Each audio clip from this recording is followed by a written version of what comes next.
నిజాంపేట మండల కేంద్రంలో బీజేపీ మండల కార్యవర్గ సమావేశాన్ని బీజేపీ మండల అధ్యక్షులు చంద్రశేఖర్ ఆధ్వర్యంలో నిర్వహించారు. ఈ కార్యక్రమానికి ముఖ్య అతిథిగా బీజేపీ మెదక్ అసెంబ్లీ నియోజకవర్గ ఇన్ఛార్జ్ మాజీ జెడ్పీటీసీ పంచా విజయ్ కుమార్, నందారెడ్డి, ఆర్మూర్ ప్రభారి హాజరయ్యారు.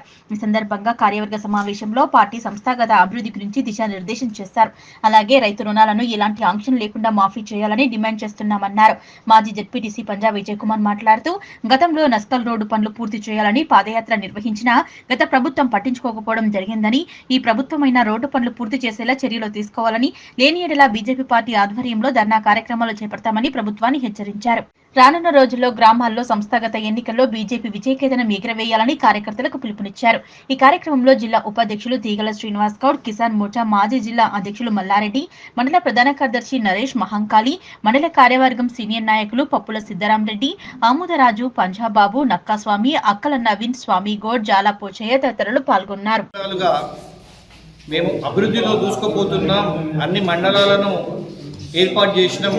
ప్రతి మండలం కూడా అభివృద్ధి పథంలో దూసుకెళ్తుందని చెప్తున్నటువంటి బీఆర్ఎస్ ప్రభుత్వానికి బుద్ధి చెప్పి ఈరోజు అబద్ధాల మీద పునాదుల మీద నిర్మించినటువంటి కాంగ్రెస్ పార్టీ అధికారంలోకి వచ్చిన తర్వాత మేము డెవలప్మెంట్ మీదనే పనిచేస్తాం, డెవలప్మెంట్ అంటేనే కాంగ్రెస్ అంటేనే డెవలప్మెంట్ అని చెప్పి చెప్పుకోవడం జరిగింది. కానీ దురదృష్టకరం, గతంలో మేము రాంపూర్ నుంచి నిజాంపేట వరకు పాదయాత్ర చేస్తే మేము చేసినటువంటి ఎజిటేషన్ను భయపడి ఆ రోజు 23.5 కోట్ల రూపాయలు రోడ్డు పునరుద్ధరణకు మంజూరు కావడం జరిగింది. మా టైంలోనే వర్క్ స్టార్ట్ అయింది. కాంగ్రెస్ ప్రభుత్వం అధికారంలోకి వచ్చిన తర్వాత ఆ వర్క్ దత్తనడక నడుస్తుంది. వీళ్ళ కమిషన్ల కోసము ఆర్ఆర్ ట్యాక్స్ మొదలు కాగానే కాంట్రాక్టర్ భయపడి పారిపోవడం జరిగింది. ఇది ఈరోజు ఈ వారం రోజుల లోపల ఆ వర్క్ స్టార్ట్ కాకపోతే మరొక్కసారి భారతీయ జనతా పార్టీ ఆధ్వర్యంలో మేము మళ్ళీ పాదయాత్ర చేసి ఈ ప్రభుత్వానికి స్థానిక ఎమ్మెల్యేకు కనువిప్పు చేస్తామని చెప్పి ఈ సందర్భంగా తెలియజేస్తున్నాం. అదేవిధంగా గత 4-5 సంవత్సరాలుగా జిల్లా పరిషత్లో మన నిజాంపేటకు కావాల్సినటువంటి పిఎస్సి గురించి పోరాటం చేసి ఆఖరికి లాస్ట్ మినిట్లో ప్రభుత్వము డిజాల్వ్ అయ్యే టైంలో మనకు అప్రూవల్ ఇచ్చిండ్రు పిఎస్సి కోసము. ఆ పిఎస్సి ఇప్పుడు నేషనల్ మిషన్ హెల్త్ దగ్గర పెండింగ్లో ఉందని చెప్పి చెప్పడం జరుగుతుంది. ఆ ఫండ్స్ కూడా త్వరితగతిన మనం తెప్పించి ఆ 2 కూడా జరగకపోతే తప్పకుండా ఈ కాంగ్రెస్ ప్రభుత్వం మీద, స్థానిక ఎమ్మెల్యే మీద తప్పకుండా పోరాటం చేస్తామని సందర్భంగా తెలియజేస్తున్నాం.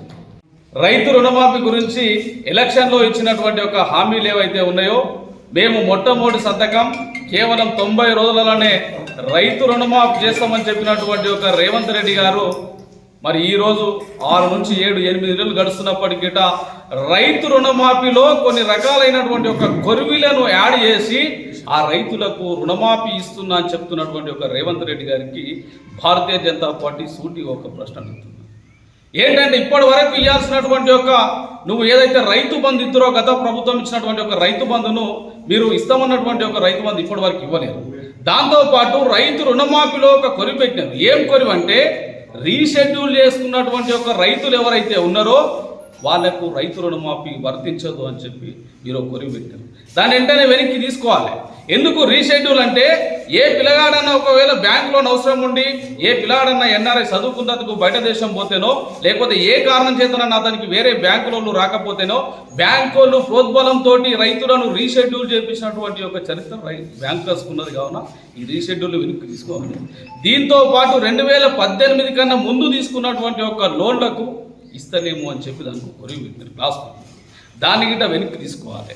దాంతోపాటు ఏదైతే ప్రభుత్వం అధికారంలోకి వచ్చిన నాటి నుండి నేటి వరకు పూర్తిగా మిత్తి గిట్ట మీరే భరించాలి. ఇంకొకటి, ఎవరికైతే 2 లక్షల పైన ఉన్నదో అప్పు వాళ్ళు 3 లక్షల రూపాయలు ఉంటేనో 2,70,000 ఉంటేనో 4 లక్షలు ఉంటేనో మిగతా అమౌంట్ రైతులు కడితేనే మేము రుణం ఇచ్చి మాఫీ చేస్తామని చెప్పడం ఇది దుర్భారమైనటువంటి ఒక పరిస్థితి. ఎందుకంటే రైతు నిస్సహాయ స్థితిలో ఉన్నాడు కావునే రుణం తీసుకున్నాడు. కావున దయచేసి మీ 2 లక్షల రూపాయలు మీరు మాఫీ చేస్తే బ్యాంకరు మళ్ళా అతనికి యాడ్ చేసుకున్న 2 లక్షల రూపాయలు ఇచ్చినట్టయితేనే రైతుకు ఏదైనా మంచు జరుగుతుంది.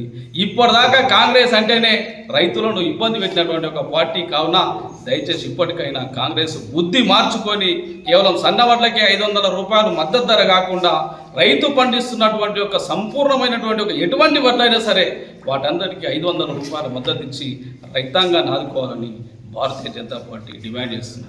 అదేవిధంగా హరీష్ రావు మాట్లాడుతున్నాడు, గూట్లే రాయి వీకనోడట ఏట్లే రాయి వీకిందట. 2014లో అధికారంలోకి వచ్చినటువంటి ఒక హరీష్ రావు గారు మీరు ₹1,00,000 రుణమాఫీ చేయలేకపోయినారు, సంవత్సరానికి 25,000 4 సార్లు చేస్తే అది కేవలం వడ్డీలకే సరిపోయింది.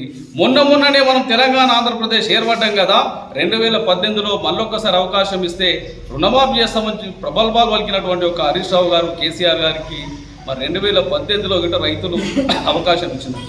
కానీ 2018లో కేవలం 25 నుంచి 50,000 లేవుకున్నటువంటి ఒక రుణాలు కేవలం ఒక 30% మాత్రమే మాఫీ చేసి మిగతా రుణాలు మాఫీ చేయకుండా రైతాంగాన్ని ఇబ్బంది పెట్టినటువంటి ఒక టీఆర్ఎస్ ఈరోజు బీఆర్ఎస్ మారినటువంటి ఒక పార్టీ గిట్ట ఇది చాలా బాధాకరం.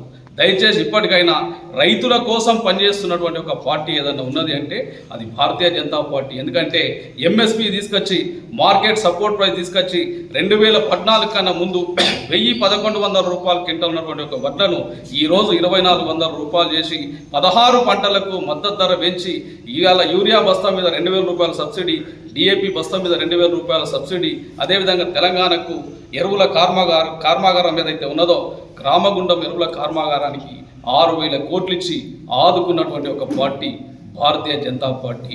రైతుల పక్షపాత అయినటువంటి ఒక పార్టీ భారతీయ జనతా